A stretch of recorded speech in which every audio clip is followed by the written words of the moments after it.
ఏపీలో ఎన్డీఏ కూటమి ఎన్నికల సభ జరగబోతోంది. కాసేపట్లో చిలకలూరుపేటలో టీడీపీ, బీజేపీ, జనసేన ప్రజాగలం పేరుతో సభ నిర్వహించబోతోంది.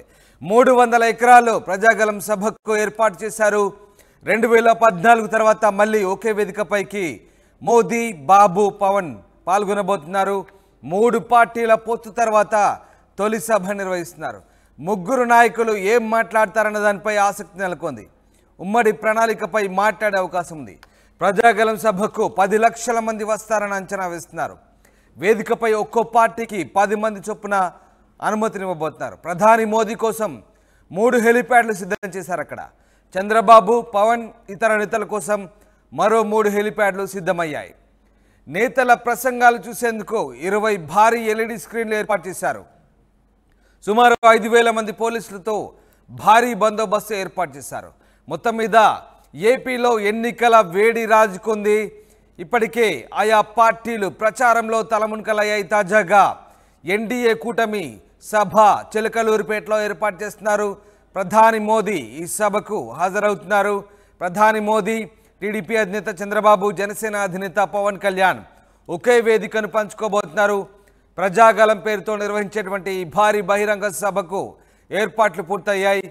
300 ఎకరాల్లో ప్రజాగలం సభకు ఏర్పాటు చేశారు.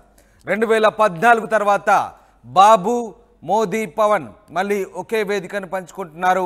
3 పార్టీల పొత్తు తర్వాత నిర్వహిస్తున్న తొలి సభ ఇది.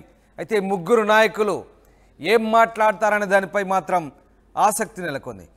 రామారావు జాయిన్ అవుతున్నారు గుంటూరు నుంచి. రామారావు, ఇవాళ ఒకే వేదిక, ముగ్గురు నేతలు మాట్లాడబోతున్నారు, ఒకే వేదికను పంచుకోబోతున్నారు.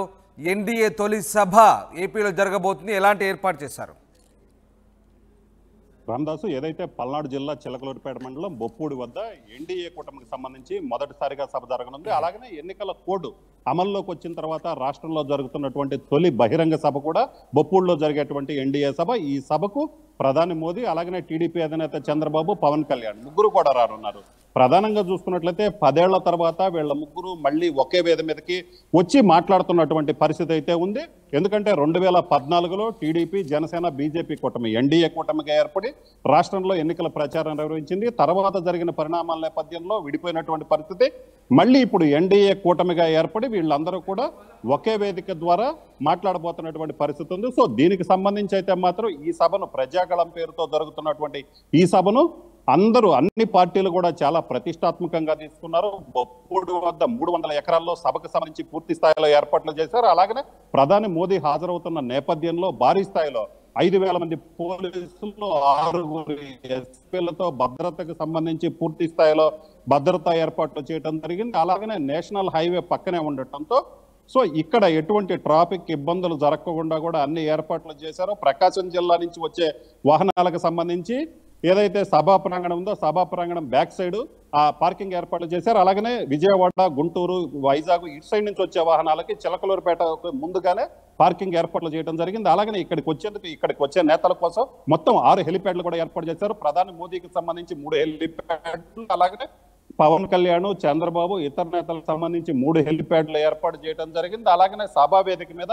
ముగ్గురు నేతలతో పాటు 3 పార్టీలకు సంబంధించినటువంటి నేతలు 27 మంది, అంటే ఒక్కొక్క పార్టీకి సంబంధించి 9 మంది నేతలకు సంబంధించి మాత్రమే ప్రధాన వేదికపైకి ఆ పర్మిషన్ ఇవ్వడం జరిగింది. అలాగనే దీనికి సంబంధించి 10 లక్షల మంది కూడా భారీ స్థాయిలో జనం 10 లక్షలు అంతకు మించి వస్తారని కూడా భావిస్తున్నటువంటి పరిస్థితి ఉంది. అందుకు తగ్గట్లో ఏర్పాటు చేశారు. ప్రధానంగా ప్రజాగళం సభ విజయవంతం అవటం అనేది అన్ని పార్టీలకు కూడా ప్రతిష్టాత్మకంగా మారింది. ఈ సభ విజయవంతం చేయటం ద్వారా రాష్ట్రంలో తమ కూటమికి ఒక మంచి జోష్ నింపాలనే ఆలోచనలు అయితే మాత్రం అన్ని పార్టీలు ఉన్నటువంటి పరిస్థితి ఉంది. అలాగనే ప్రధానంగా ఈ 3 పార్టీలకు సంబంధించినటువంటి నేతలు ఏం మాట్లాడతారనేది కూడా రాష్ట్ర వ్యాప్తంగా ఆసక్తి నెలకొన్నటువంటి పరిస్థితి ఉంది.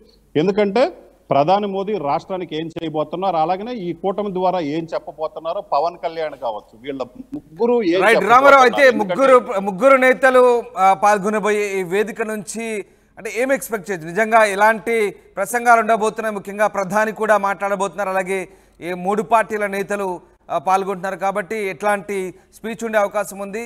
దీనికి సంబంధించి ఎట్లాంటి చర్చ నడుస్తుంది? సో ఖచ్చితంగా రామదాస్, ఎందుకంటే మూడు పార్టీలకు సంబంధించినటువంటి నేతలు ఏం మాట్లాడతారనేది ఇప్పుడు రాష్ట్ర వ్యాప్తంగా అందరూ ఆసక్తిగా ఎదురు చూస్తున్నటువంటి పరిస్థితి ఉంది.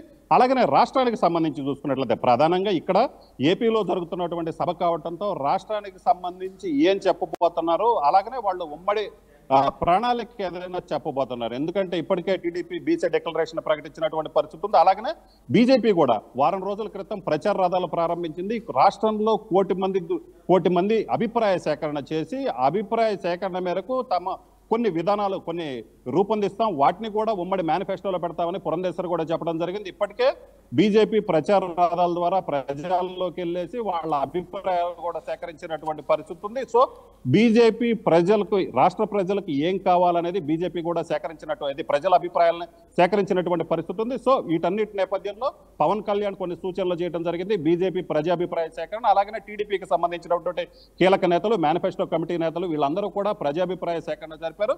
సో ఈ అభిప్రాయ సేకరణ ద్వారా మూడు పార్టీలకు సంబంధించి ఒక ఉమ్మడి ప్రణాళిక అయితే మాత్రం ఇక్కడి నుంచి ప్రకటిస్తారని భావిస్తున్నటువంటి పరిస్థితి ఉంది. అలాగనే ప్రధాని మోదీ ప్రసంగం అయితే మాత్రం కీలకంగా మారనుంది. ఎందుకంటే రాష్ట్రానికి సంబంధించి చూసుకున్నట్లయితే రాజధానికి సంబంధించిన ఇష్యూ ఒకటి నడుస్తున్నటువంటి పరిస్థితి ఉంది. అమరావతి రాజధానిగా ఉంటుందని ఏదైతే ప్రధాని మోదీ చెప్పడం జరిగింది. అలాగనే బీజేపీ కూడా తర్వాత ప్రభుత్వం మారినా కూడా బీజేపీ స్టాండ్ మాత్రం రాజధాని ఏకైక రాజధాని అమరావతికి తమ మద్దతని బీజేపీ నేతలు కూడా చెబుతున్నటువంటి పరిస్థితి ఉంది. సో ఈ నేపథ్యంలో రాజధానికి సంబంధించి ఏం ప్రకటన చేస్తారు, అలాగనే రాష్ట్ర అభివృద్ధికి సంబంధించి ఏం చేయబోతున్నారు, అలాగనే ఇప్పటి వరకు ఏం చేశారు, సో వీటన్నిటికీ సంబంధించి కూడా విభజన హామీలు కావచ్చు.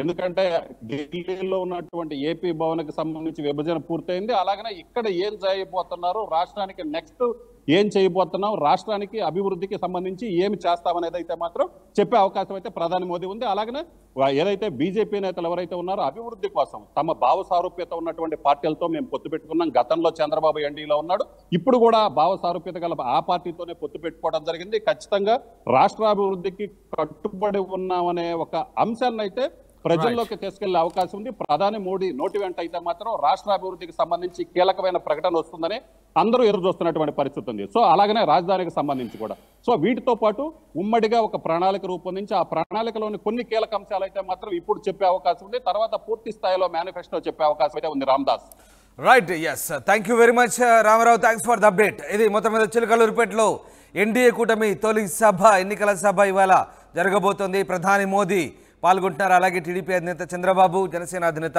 పవన్ కళ్యాణ్ ముగ్గురు కలిసి ఒకే వేదికను చాలా రోజుల తర్వాత పంచుకుంటున్నారు. టీడీపీ, బీజేపీ, జనసేన ప్రజాగలం పేరుతో ఈ సభ నిర్వహిస్తుంది. దాదాపు 300 ఎకరాల్లో సభకు ఏర్పాటు చేశారు.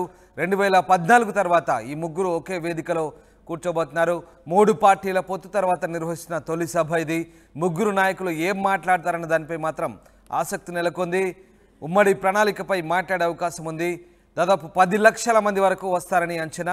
వేదికపై ఒక్కో పార్టీకి 10 మంది చొప్పున అనుమతి ఉండే అవకాశం ఉంది. ఇక ప్రధాని మోదీ కోసం 3 హెలిప్యాడ్లు సిద్ధం చేశారు.